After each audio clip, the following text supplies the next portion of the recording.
म्हणजे ती जेव्हा ती मला सोडून गेली तर मला जाणवलं की तुझ्याजवळ जर काही नाहीये ना तर तुझी अवकात नाहीये क्षेत्रात, म्हणजे समाजात अवकात नाही. बरोबर. तुझ्याकडे काहीतरी आहे तर तुला विचारणार आहे. बरोबर. म्हणजे इंटरकास्ट वगैरे ह्या मॅटर करतात सक्सेस व्हायच्या आधी. बरोबर. सक्सेस झाल्यानंतर या गोष्टी मॅटर करत नाही असं मला त्यावेळेस समजलं. जेव्हा म्हणजे मुलीच्या प्रेमात पडलो आणि ते मी सर्वाईव्ह करायला लागलो, त्याच्यानंतर अभ्यास वगैरे ह्या गोष्टी मी दुय्यम समजायला लागलो. बरोबर. मग त्याच मुलीशी कित्येक वेळा मी असे मानसिक त्रास पण सहन केलेत किंवा माझ्यामुळे तिला पण झाले असतील.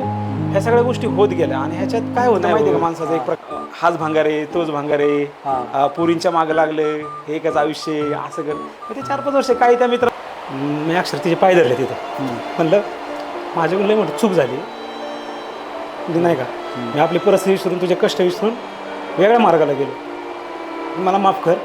फक्त आयुष्यात मला एक संधी दे की बाबा मी बरोबर करून दाखवते की तुझं पोरगं वाईट नाही.